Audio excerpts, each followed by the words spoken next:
granddaughter is going to. That's fine, ma'am. I'm glad you're here. I'm sorry to hear that it's Thank under those circumstances. I'm a grandfather myself. I can't fully appreciate what you're going through. Thank you so much. I know it's tough. Yeah. Oh, Elijah was my cousin. I'm the oldest out of all of our cousins, so I obviously watched him grow up as far as he got. Honorable Judge Baxter, I'm reading this on behalf of my grandmother. My name is Beverly Somerset. I am the grandmother of Elijah DeWitt and mother of Dawn DeWitt, as well as my other daughters, sons in love, and grandchildren and great-grandchildren. I have 8 grandchildren, 2 grandsons in love, 1 granddaughter in love, and Elijah is one of them. He was Elijah, and there was no one like him. He cannot be replaced. He was his own person, and he is and will always be our family. He was generous and would help anyone in need. He had a sense of humor. He dreamed big and was striving to accomplish his dream. He was ours, and we miss him. We love him today because the word loved is not in our vocabulary where Elijah is concerned. Our love doesn't stop just because his body isn't here. Our big to life Elijah will live on through us, and we will never forget him or not celebrate his life. On the night of October 5th, 2022, my life and my family's lives broke into a million pieces. My oldest daughter and granddaughter were knocking on my door with screams coming from the outside. They came to my house to tell me that my grandson was murdered. I felt like I was going to fall apart. My other daughter was screaming to her husband and ran out of her house to get Elijah's mom and dad, leaving their boys at home who were stricken with confusion and pain. These boys ranged from teenage to young adult, but they had to experience a loss so shocking it was even hard to fathom, and the awareness of the evil acts which had taken place. And then married cousins were notified and were heartbroken and in disbelief. This pain was so intense we didn't know how to help each other except to be together, pray, and love one another. Our family was close, and there are no words that can describe the pain and emptiness that we feel. How do we go on? We did not know, but this journey is so heavy. We didn't get to see him for several days. We went to the funeral home. Craig and Dawn went in first alone. My family and I witnessed Elijah's strong mom collapsing to the ground, and I could feel her soul breaking in her scream. I still see this play out in my mind today, and it breaks my heart to know that I could not ease her pain. I go through this scene so many times since that night, and I will see this till the end of my life. It hurts each time I go through this memory. We walked through the days ahead like zombies. We lost sleep and were devastated to the core of our souls. Senior football night, his parents, sister, and teammates honored him as they called out his name, and they walked across that field. But Elijah was missing. It hurt then and it hurts now. His helmet and jacket were on a post by the field, and every time I looked at it, I felt myself dying inside. Sorry. I spoke to the rest of my family, and they felt the same. We didn't know how Craig and Dawn and Delaney were even standing there under their pain. Graduation comes. I had 2 grandsons graduating, one being Elijah, and I felt like half of my heart was in pain and the other was trying to celebrate. Our other graduate was celebrating and also felt sadness in these moments that should have been celebrating. His words were, "We should be doing this together." My other daughter only has 3 boys, and many times she feels the pain of her sister's son being gone.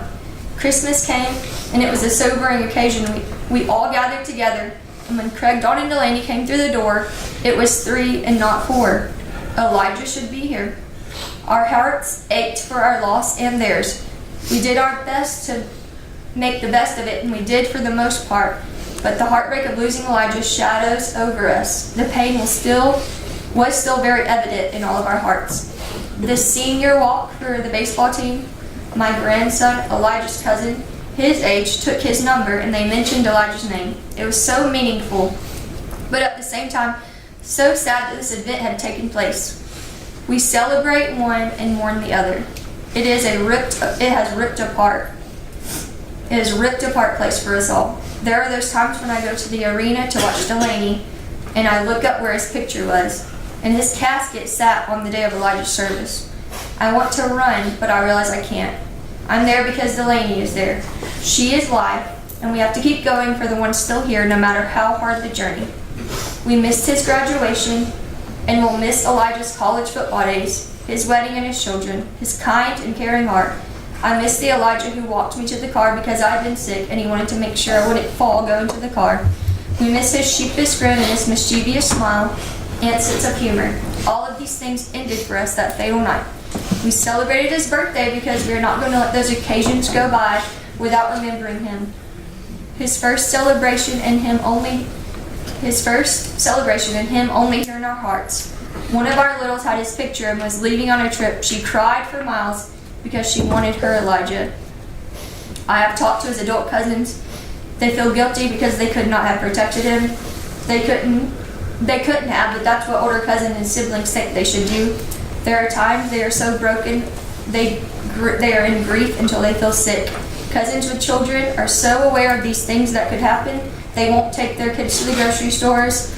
Cousins his age missing him because they were supposed to do things together because of being in that same part of life. Some of us can't ride by the football field. We can't even watch football. We wouldn't stay to watch boys basketball because Elijah was missing. We all have heightened senses when we go places because we are aware of the evil in the world. I've never felt such heaviness which hasn't gone away. My physical body is tired every day to the point I mentioned I don't think I can even put a load of clothes in the washer or fix a meal. It is a grief that goes to the core of your being. My heart aches for Dawn and Craig and my sweet Delaney, my other daughters, son-in-laws, and grandchildren.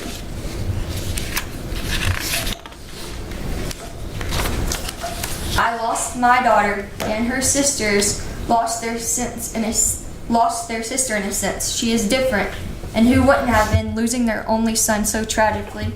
They had talked to each other for the past 18 years about their boys and what they were doing.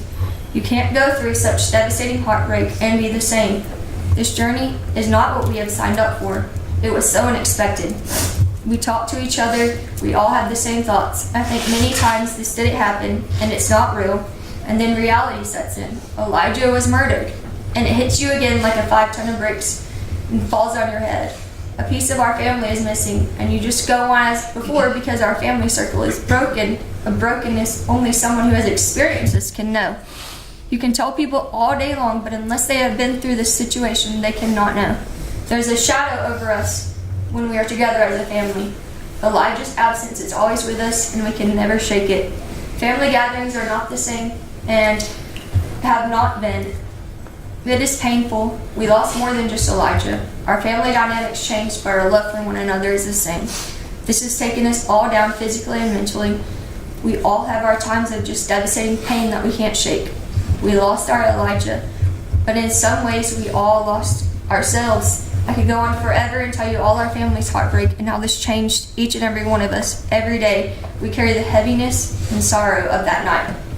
His aunts, uncles, and cousins broke that night, and we still carry the brokenness today. The unbearable pain affects each and one of us physically, mentally, and how we see the world. His mom and dad and sister carry the heartaches heavier than we do. Each holiday, birthday, and family celebration just intensifies the pain and loss of Elijah not being with us. A big gaping hole was left inside us all. On the fatal night of October 5th, 2022, we lost Elijah and something died in all of us. Thank you. Thank you for sharing those things with me. It's obvious that Elijah Daniel DeWitt was a loving and wonderful son, and a loving and wonderful grandson and brother, and his loss is a tragedy. Yes, it is. Thank you so much.